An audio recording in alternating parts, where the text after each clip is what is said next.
Today we're talking about a game that needs no introduction, a classic for the NES, and went on to create a legendary franchise that has stapled itself into gaming history. We're talking about none other than Castlevania for the NES. But even though this game was great back in the 80s, we still have to ask the question, does this game still hold up today? Is it still a thrilling, spooky platforming adventure? Or has it been left in the crypt of outdated NES games? Well, today we're going to find out. Now, Castlevania was developed by Konami during a time when the company was establishing itself as a powerhouse in the video game industry. The development team, led by director Hitoshi Akamatsu, was inspired by classic horror movies. So much so that he sought to create a game that felt like playing through a Universal Monsters film. The game was originally released in Japan on the Famicom Disk System under the name Akumaho Dracula, which translates to Demon Castle Dracula. Excuse my Japanese. But unlike many other games at the time, Castlevania was designed to have a deliberate cinematic feel, incorporating a rich gothic horror atmosphere and an orchestral style soundtrack. The developers wanted players to truly feel like they were stepping into a classic horror film, where every stage of Dracula's castle presented a new and terrifying challenge. Now, there was a lesser known version of Castlevania that was released on the MSX2 home computer under the name Akumo Dracula, also known as Vampire Hunter. And while the games were similar in concept, and just to note the MSX version came out first, the MSX version differed from the NES release in several ways. The MSX2 had a more maze-like level design, requiring players to backtrack and explore rather than progressing in a strictly linear fashion, like the NES version. The scrolling mechanics were also different. Unlike the smooth scrolling of the NES, the MSX used a screen-by-screen transition method, meaning you could actually go into the screen and the next screen would scroll over, which changed how players navigated the levels. Additionally, some of the enemy behaviors and the item placement were adjusted, and that made the experience feel quite different from its NES counterpart. Now, I never played the MSX version until I was grown. However, it does raise the fact in my mind, though. I always thought about if the MSX version had backtracking elements like that, maybe it might have been a little bit ahead of its time with Symphony of the Night. And that's debatable though, because Castlevania 2 also had backtracking elements. So anyway, that's a conversation for another time. Now, another side note is we can also compare the game to its arcade counterpart, which in arcade goes by Haunted Castle, and that game was released in 1988. The NES version of Castlevania is a much more refined experience in my opinion though. Now, I didn't play Haunted Castle again until I was a grown-up and saw it in the arcade.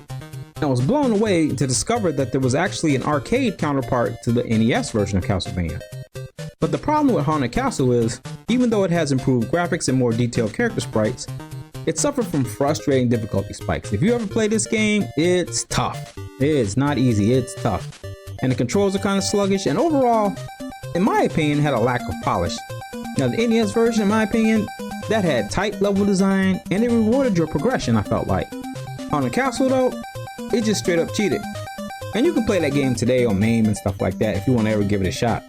Now, as far as the gameplay, Castlevania is a side-scrolling action platformer where you play as Simon Belmont, a vampire hunter armed with a legendary vampire killer whip.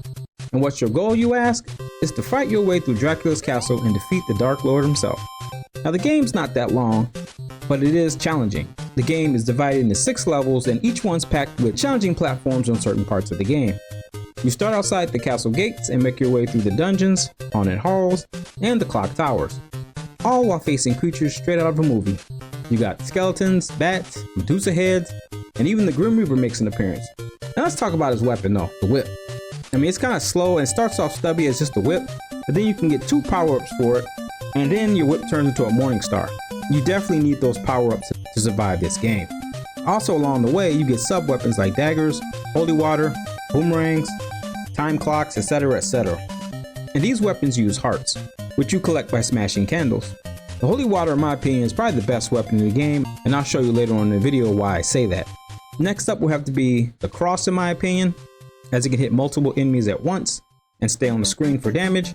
And then I say third place running up is the axe, and that's good for elevated and airborne foes. So each weapon has its own place in the game. Now, like I said earlier, Castlevania is short, but it ain't easy. The jump mechanics can be a little stiff at times. The hardest part here is the enemy knockback. So when you're in the air jumping, or if you're just standing, you can get knocked off platforms like all the time. So what sucks about the pushback factor in this game is Oftentimes you're going to find yourself getting knocked back into open pits or getting knocked off the platforms or whatever the case may be, and that can make for some very frustrating gameplay, especially this part right here. As far as graphics and sound, for an NES game, Castlevania, in my opinion, at the time had some of the best graphics. Now, it was an early launch game for the NES, and at the time, like I said, the graphics, in my opinion, were awesome. I mean, it captured the gothic atmosphere, and it was rich with all kind of details, the level of detail on the walls, the staircases, and all those ominous statues throughout the levels. And each level had its own unique look, and that kept the adventure, in my opinion, fresh and exciting. And one of the best things about the animations are they are buttery smooth. Even though you do have a little flickering here and there, the animations are still smooth and the gameplay is awesome. But what's the real standout to me of the game, the star of the show?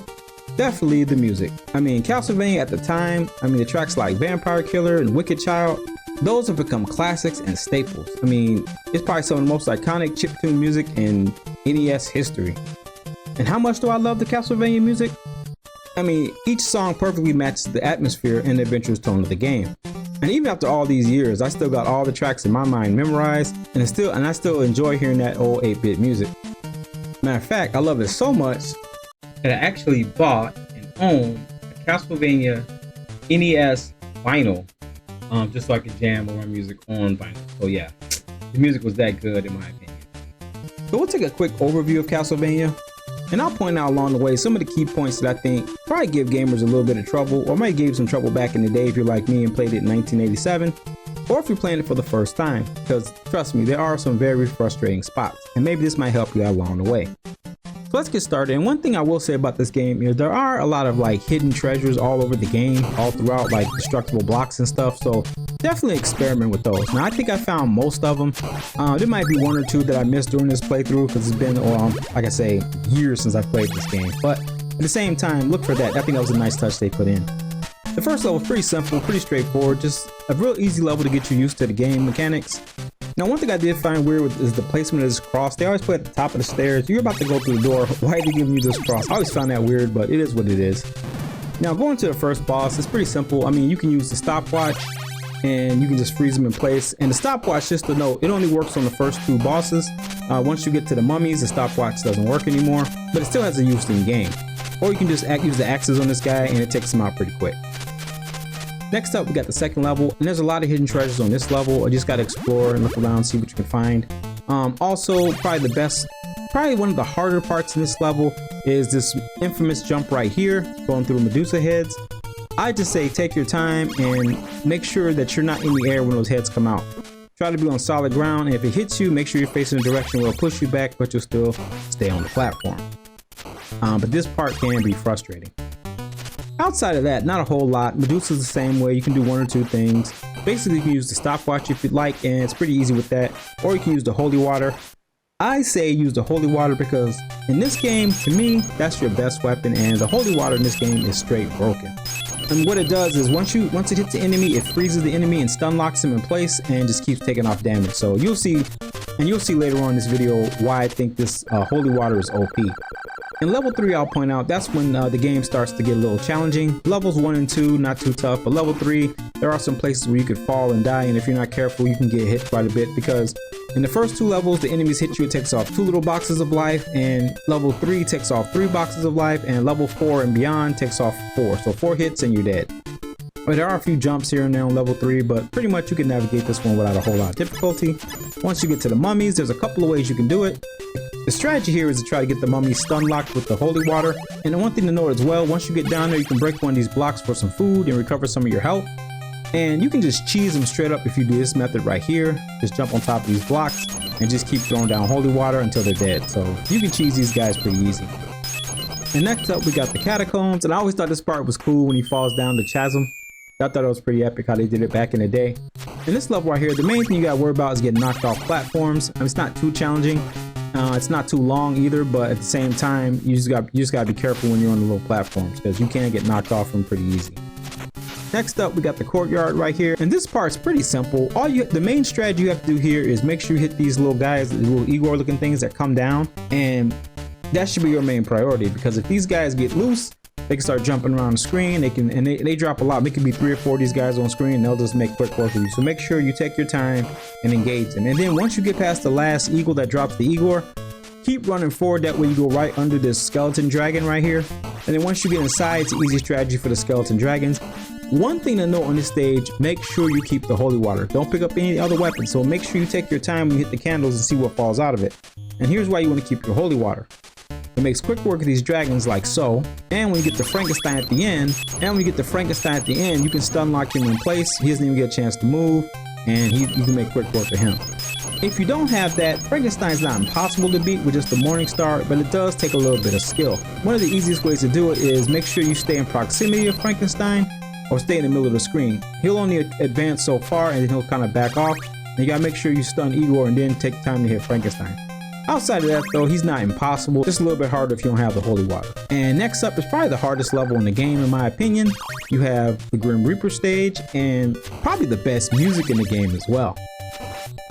Now this stage is pretty straightforward. It's kind of like, just think of like the first level, just super hard and amped up. There's really no trick jumps on this one. It's kind of just straightforward, but this is one of the longer levels in the game. And again, I say don't pick up any more weapons, keep your holy water, because your holy water is good against everything. These axe knights right here, they take quite a bit of damage and they will throw axes and back off as you advance. Best thing to do is throw some holy water down and then back off, and then they'll walk right into the holy water. A couple of bottles of holy water and they're dead. So that's definitely a way to go. And one thing I want to know on this stage, if you didn't know, this upper platform right here, it might have stumped people back in the day, but the main purpose of that platform is to get a hidden treasure. All you do is get on top of it and then drop down and the treasure will appear. There's a couple of parts in the game where you drop down and unlock some treasure, so keep an eye out for that. So when you get to the very top platform, you could be overwhelmed by the axe warriors and the flying Medusa heads, but that's why I said keep that holy water. All you gotta do is just throw down the holy water, let the knights walk into it, and then keep advancing, make sure you don't get hit by the heads. And once you get to the Grim Reaper, and you can do this with the boomerang crosses, I find it to be a lot harder, so I just use the holy water. Every time the match starts, the Grim Reaper will come down in the right side of the corner. All you gotta do is start throwing that holy water before he lands, and he'll get stun locked and stuck in the holy water and won't get a chance to move. Now if you don't do that and you have nothing and you just got the Morning Star and no weapons, the Grim Reaper can be beyond hard. He's like super hard in this game. It's not so much him, it's these sickles that go around and he's random. I mean, when you get close to him, he'll try to fly and get away. So I highly recommend, even if you die and you lose all the holy water, it's probably better just to start the whole level over and try to get power-ups. Because without having weapons against this guy, it's going to be ridiculously hard and frustrating. And the last thing we got is the clock tower. And I think they did a really good job with the music and the clock tower, with the graphics and everything. This stage is very short, but very intense. And the only really hard part is navigating through the chaos. This is the one stage where the time clock really comes in handy because you can freeze time and actually slow stuff down and cover some ground while all the enemies are on the screen. There is a level in the wall that you can break out for some food and recovery. Make sure you get that because you're going to need it. And lots of times people get confused on where to go at this part. You got to go down the stairs to advance. Once you get to that part, it's pretty much smooth sailing at that point. And we get to the last part with the clock tower. And I loved back in the day, I'd actually pause the game, look at the clock on the tower. I mean, I just feel like for 1987 NES, that was some high level detail and just looked absolutely amazing. But before you go in to fight Dracula, what I recommend is definitely having the boomerang. And before you go in there, you can farm a bunch of hearts before you fight him because that's what you're going to be using primarily when you fight Dracula. So all you got to do is break all the candles without going all the way to the left side of the screen. Break all the candles, go down, come back up, get more hearts, rinse and repeat until you feel like you have enough hearts. I usually stop at about 85. I think that's more than enough, but you can max him out if you'd like. And once you fight Dracula, he's not too hard, he's random. So what I recommend doing is once you jump in the air and throw a boomerang, start moving, and when he appears, 9 times out of 10 you'll run right through him and you'll be okay. If you hesitate and go back and forth, there's a good chance you get hit. And remember, at this level in the game, you only get 4 times to be hit and then you're dead. So you're gonna need all 4 of those hits. Main strategy here, throw the boomerang out. When Dracula shoots his projectile attack, just jump straight over it and you'll be good to go. And lastly, at the end, once you defeat version 1 of Dracula, he'll turn into a monster. And he's not too tough. You just got to make sure you got enough help to defeat him. For some reason, with the holy water, it'll hit him on his feet. If you happen to have holy water here, it'll hit this monster on his feet. But if you hit him in his legs with the Morning Star, it won't register damage. You have to hit him in his upper body. So make sure you hit him, keep hitting him, and move to one corner. And you actually got to time it to run underneath him when he jumps to get to the other side. And after that, guys, that's pretty much it. Go ahead and enjoy your ending, and the game will start over, but this time everything will be the same. The only difference will be when you get hit, no matter what stage you're on, it takes 4 units of health. So you take more damage in the early stage. But outside of that, difficulty is exactly the same. Everything is the same. Congratulations.